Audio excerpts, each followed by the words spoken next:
ఓం శ్రీ సాయిరామ్. సాయి బంధులరా, ఆత్మస్వరూపులరా, ప్రేమస్వరూపులరా, సనాతన ధర్మ ప్రేమికులరా, రక్షకులరా, అందరికీ నమస్కారం.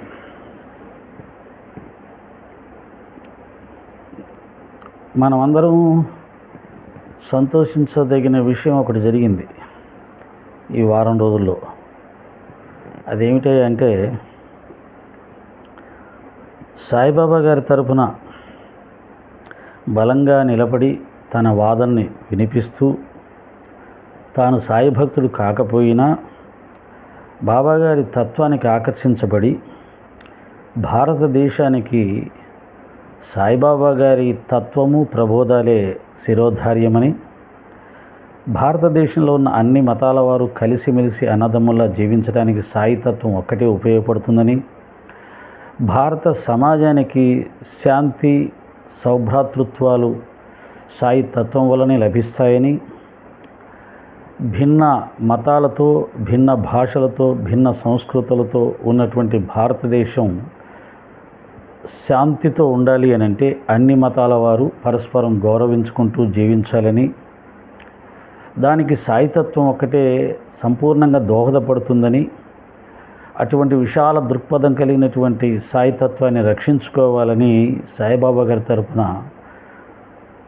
పోరాటం చేయడం మొదలుపెట్టారు మన కదిజ్ఞాసి రమణమూర్తి గారు. అలాగే సనాతన ధర్మాన్ని కాపాడుకోవాలి, హిందూ మతాన్ని కాపాడుకోవాలి, హిందూ మతం మీద ఇతర మతాల దాడి ఎక్కువగా ఉంది, హిందూ మతం తరపున మాట్లాడే వాళ్ళు ఎవరూ లేరు, ఇతర మతాల వారు హిందూ మతాన్ని దూషిస్తూ హేళన చేస్తూ హిందూ మతం యొక్క గొప్పతనాన్ని గ్రహించలేని అమాయకులని మాయమాటలు చెప్పి మత మార్పులు చేస్తూ ఉన్నారు. అలాగే జిహాద్ పేరుతో మరికొన్ని మతాలు హిందూ మతాన్ని బలహీనపరిచే ప్రయత్నం చేస్తున్నారు, భారతదేశాన్ని బలహీనపరిచే ప్రయత్నం చేస్తున్నారు. ఇలా సమాజంలో ఉన్న అనేకమైనటువంటి కోణాలను ఆవిష్కరిస్తూ హిందూ మత పరిరక్షణ చేయాలనే ఉద్దేశంతో కొంతమంది యువకులు పోరాడుతూ ఉన్నారు. వారిలో లలిత్ కుమార్ గారు కూడా ఒకరు. వీరిద్దరు కూడా గతంలో పరస్పరం చాలా ఘాటుగా ఒకరిని ఒకరు సోషల్ మీడియా ద్వారా విమర్శించుకున్నారు, నిందించుకున్నారు, తప్పుపట్టారు, ఆగ్రహించారు. ఇవన్నీ జరిగాయి. మళ్ళీ వీరిద్దరూ కలిసి కూర్చొని చర్చలో పాల్గొంటారని ఎవరు అనుకోలేదు. లలిత్ కుమార్ అయితే అనాల్సినవి అనేస్తాడు, తిట్టాల్సినవి తిట్టేస్తాడు, చర్చలకు రండి అంటాడు. అది అతని దగ్గర ఉన్నటువంటి వైశిష్టమైనటువంటి వ్యక్తిత్వం. మనం తిడితే లేదా అరిస్తే అవతల వాళ్ళు గాయపడతారు, వాళ్ళే ఇంకా నాతో చర్చలకు ఎలా వస్తారు అనేది ఏమి ఉండదు. బహుశా ఆయన తనను తిట్టినా కానీ ఆ విధంగానే దాన్ని తేలిగ్గా తీసుకొని అవతల వాళ్ళతో కూర్చొని చర్చలు చేసే ఒక వ్యక్తిత్వాన్ని సంపాదించుకొని ఉంటాడు. కానీ అందరికీ అటువంటి వ్యక్తిత్వం ఉండదు. ఒక మాట అంటే అది చాలా బాధపడతారు. అటువంటి వ్యక్తులతో తిరిగి మాట్లాడాలన్నా, కూర్చోవాలన్నా ఇవన్నీ కూడా కష్టంగా భావిస్తారు.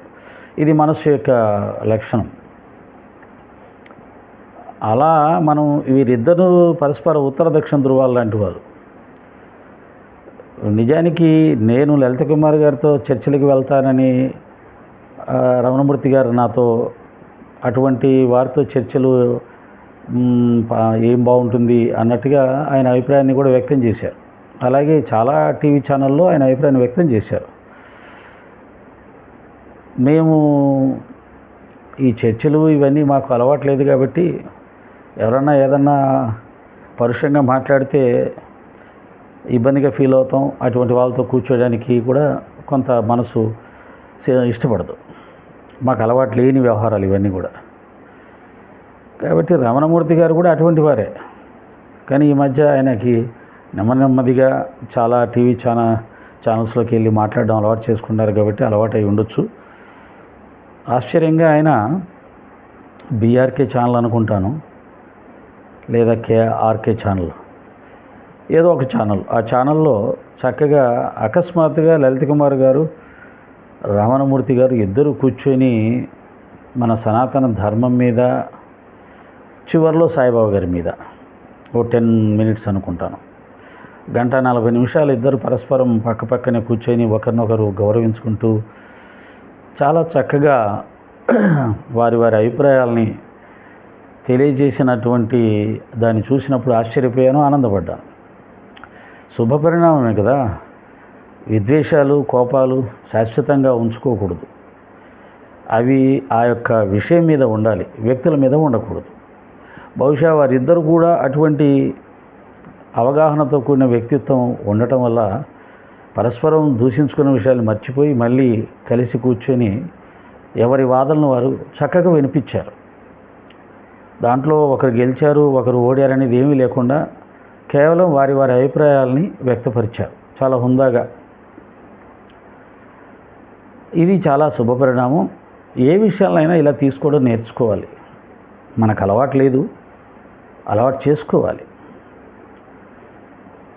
శత్రుత్వం శాశ్వతంగా ఉండటం మనకే నష్టం.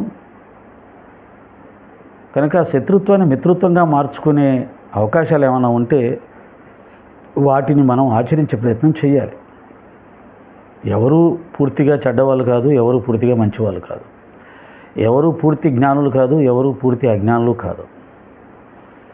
వారి వారి వాదనలను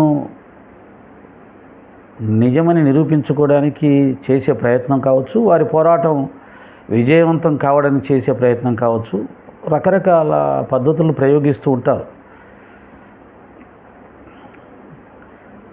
అది వారి నిజమైన వ్యక్తిత్వం అనుకోవడానికి లేదు.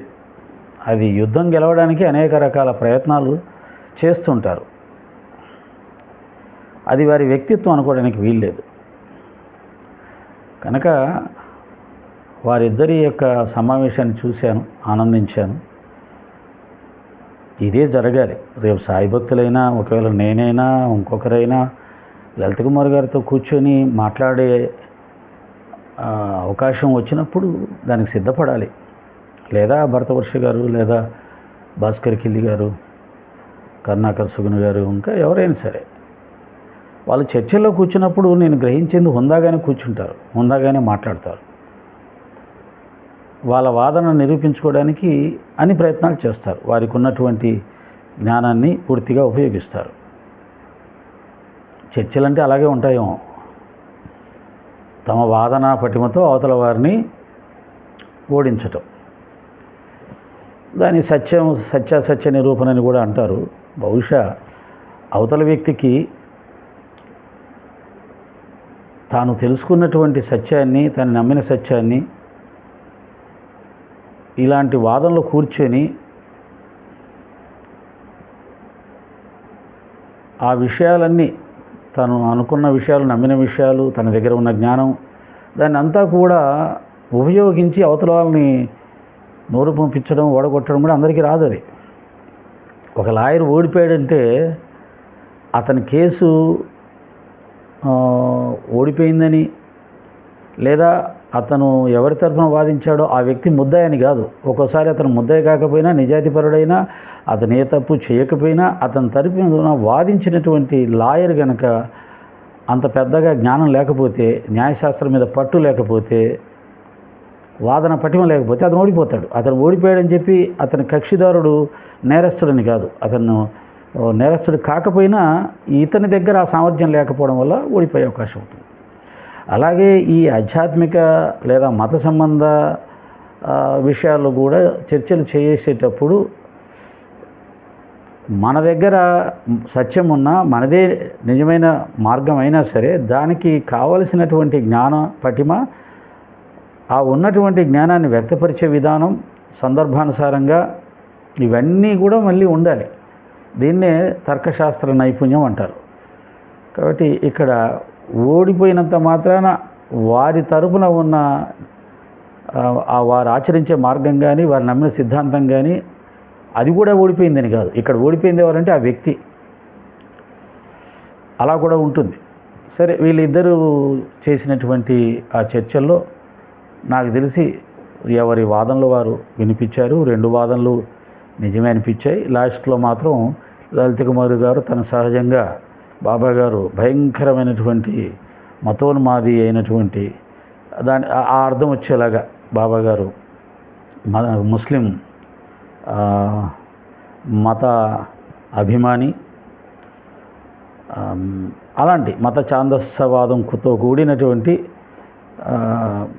వ్యక్తి అనే అర్థం వచ్చేలా బలంగా చెప్పాడు.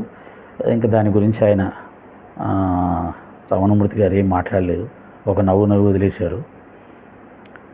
లలిత కుమార్ గారు చెప్పేవి కొన్ని ఆయనకి అంగీకారం కాని వాటిలో కాస్త తల అటు అడ్డంగా ఊపుతూ ఒక నవ్వి వదిలేశారు. ఎందుకంటే ఖండిస్తూ వాదన పెంచుకోవడం అనేది అవసరం లేదు అని అనిపించినప్పుడు సింపుల్గా అలా దాన్ని వదిలేశారు. అలాగే యాంకర్ కూడా వారిద్దరి మధ్యలో గొడవ పెట్టాలనే ప్రయత్నంగా, చాలామంది యాంకర్స్ ఏం చేస్తారంటే గొడవ పెట్టే ప్రయత్నంగా యాంకరింగ్ చేస్తుంటారు. అలా లేకుండా చక్కగా యాంకరింగ్ చేశాడు. అలాగే ఒకరు మాట్లాడేటప్పుడు మరొకరు వారి మాటల్లో అడ్డంగా దూరిపోయి మాట్లాడకుండా చేయాలి అనే ఒక అనైతికత అనే దాన్ని కూడా ఎవరు ప్రదర్శించకుండా వారు ప్రశ్న జవాబు పూర్తయ్యే వరకు కూడా అవతల వాళ్ళు ఓపికగా ఉన్నారు. యువతల వాళ్ళు మాట్లాడేటప్పుడు అవతల వాళ్ళు ఓపికగా ఉన్నారు. ఎప్పుడైనా ఒకసారి మధ్యలో ఎంటర్ అవ్వాలని అనుకున్నప్పుడు అడిగి మాట్లాడాలి అనే ఒక పర్మిషన్ అడిగి మాట్లాడడం కూడా చేశారు.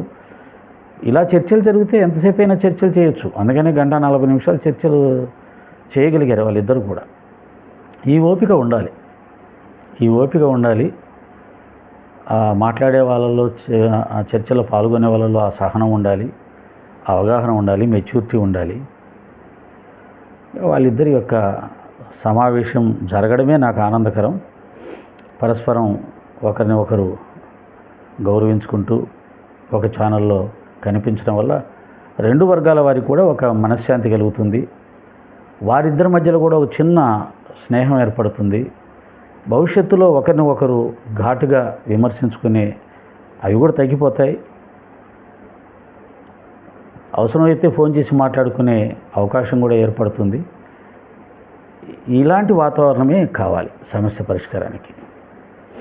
ఒక మంట బాగా పెరుగుతుంటే దాంట్లో 4 కట్టెలు తీసేయాలి, మంట తగ్గిపోతుంది. లేదా నీళ్లు చల్లాలి. అలా కాకుండా ఇంకొక 2 కర్రలు వేసామనుకోండి, ఎర్రకర్రలు, బగ్గున మండుతుంది. నెయ్యి వేసామనుకోండి, బగ్గున మండుతుంది. అంటే ఈ కొన్ని సందర్భాల్లో 2 వర్గాల్లో కూడా అటువంటి ప్రయత్నాలు కూడా జరుగుతున్నాయి. ఇప్పుడు నిన్న భరతవర్ష గారి వీడియో చూశాను. సామవేద షణ్ముఖ శర్మ గారిని విమర్శించిన సందర్భాన్ని పురస్కరించుకొని సాయి భక్తులందరినీ పాషండులని, ఇంకా రకరకాల అంటే ఇతర మతాల వారిని, ఎడారి మతాల వారిని, లేకపోతే పాషండులని, ఇలా నోటికొచ్చినట్లుగా సాటి సోదరులని దూషించడం అని జరుగుతుంది. అంటే ఇక ఒకరిని ఒకరు అవమానించుకోవాలి, దెబ్బగొట్టాలి అనే ఒక ప్రయత్నాలు అనేవి అంత మంచిది కాదు. అవతల నుంచి ఆ పదాలు వస్తే, యువతల నుంచి మళ్ళీ అటువంటి పదాలు వస్తే మళ్ళీ మంట పెరుగుతూ ఉంటుంది. ఎవరో ఒకరు కాస్త సంయమనం పాటించాలి కదా. సామవేదం షణ్ముఖ శర్మ గారిని కొన్ని మాటలు అనడం అనేది జరిగింది. అది ఘాటుగానే జరిగింది. కానీ వారికి కూడా బాధ కలుగుతుంది ఖచ్చితంగా. దానికి వారు స్పందించారు, అనేక వీడియోలు చేశారు.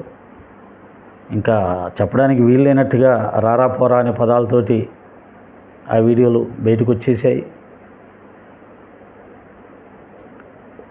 అంతవరకు అది ధర్మమో అధర్మమో నాకు తెలియదు. కానీ ఇక మళ్ళీ సాయి భక్తులందరినీ కూడా పాషండులని, ఎడారి మతస్థులని, వీళ్ళకి బుద్ధి జ్ఞానం ఉండదని, లేదా ఇలా అంటే ఆ సాయి భక్తులు అందరినీ కలిపి అనడం అనేది, దాంట్లో అందరూ ఒకే రకమైన మనస్తత్వంతో ఉండరు కదా. ఎంతోమంది సాయి భక్తులు సనాతన ధర్మాన్ని ప్రేమించే వాళ్ళు, హిందూ మతంలో పరిపూర్ణంగా జీవిస్తున్నటువంటి వాళ్ళు ఉంటారు. వాళ్ళలో ఎంతో పెద్ద పెద్ద స్టేజ్ల్లో ఉండేవాళ్ళు ఉంటారు. బాబా గారిని పూజించినంత మాత్రాన వాళ్ళందరూ పాషండులు, లేకపోతే అది ఇది అని ఇతర మతస్థులను ఎలా దూషిస్తారో అలా దూషించడం ద్వారా మీరు హిందూ మతంలోనే లక్షలాది మందిని బాధ పెడుతూ హిందూ మతానికి ఎటువంటి సపోర్టు రాకుండా వారిని నిర్లిప్తంలో పడేస్తున్నారు. మమ్మల్ని ఇంత దూషించి ఇంత అవమానించినటువంటి వీరికి మేము ఎలా తోడు రావాలి, వీళ్ళతో మేము ఎలా సయోధ్య కుదుర్చుకోవాలి, మమ్మల్ని మా గురువు గారిని ఇంత దూషించిన వారితో మేము ఎలా స్నేహం చేయాలి, ఎలా కలిసి నడవాలి, ఇలా వస్తుంది కదా. అసలు సాటి హిందూ సోదరులని ఆ విధంగా పాషండులని ఇతర మతస్థులని దూషించినట్టుగా దూషించడం ద్వారా హిందూ మతానికి ఏ విధంగా మేలు జరుగుతుంది? అంటే మీరు దూషిస్తే భయపడిపోయి వాళ్ళు బాబాను వదిలేసి మీతో కలిసిపోతారనుకుంటున్నారా? మేము సామవేద షణ్ముఖ శర్మ గారిని దూషిస్తే, మిమ్మల్ని దూషిస్తే మీరు మీ అభిప్రాయాలు మార్చుకొని మీరు బాబా విషయంలో పాజిటివ్గా ఆలోచించి బాబా గురించి గొప్పగా చెప్తారని మేము అనుకోవాలా? మేము మిమ్మల్ని దూషించినా మీరు మారరు, మీరు మమ్మల్ని దూషించినా మేము మారం. అనేక శతాబ్దాల నుంచి కూడా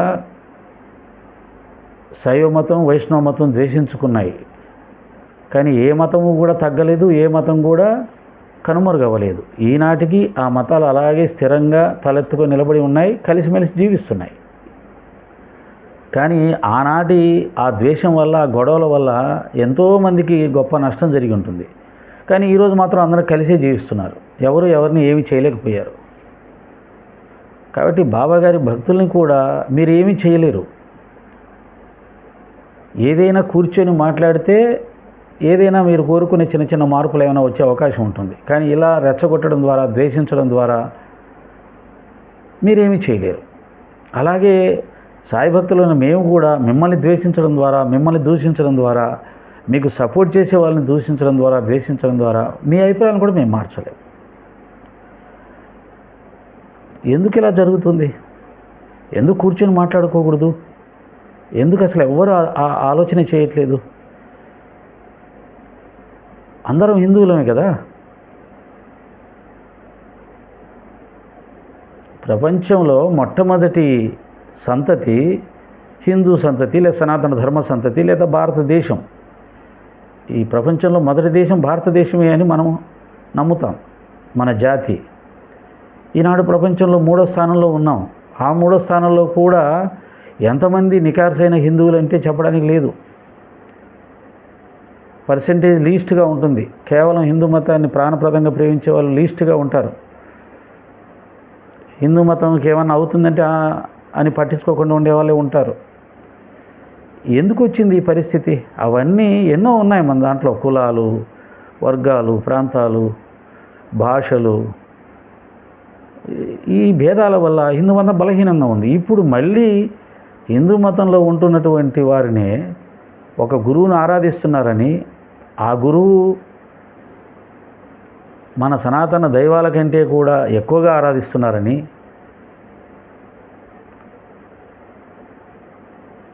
ఆయనతో పాటుగా మన సనాతన దైవాలను కూడా ఆరాధిస్తుంటే అది తప్పని, అది కల్ట్ అని, మీరు ఆయన్ని ఆరాధించుకోండి, సనాతన ధర్మ దైవాలు మాత్రం ఆరాధించకూడదు అని సనాతన దైవ ఆరాధనలను పూర్తిగా వారి చేత మానిపించేసి వారిని కేవలం ఒక సాయిబాబా భక్తులుగా చేసి ఒక మతానికి హిందూ మతంలోనే మరొక మతాన్ని ఏర్పాటు అయ్యేలాగా చూస్తున్నటువంటి మీ యొక్క ప్రయత్నంలో దాంట్లో ఉన్నటువంటి ఇబ్బందులు, దానివల్ల వచ్చే హిందూ మతానికి వచ్చే నష్టాలు ఎందుకు ఆలోచించట్లేదు? ఎందుకు పెద్దల ద్వారా ఈ సమస్యను పరిష్కరించుకోవాలని చూడట్లేదు?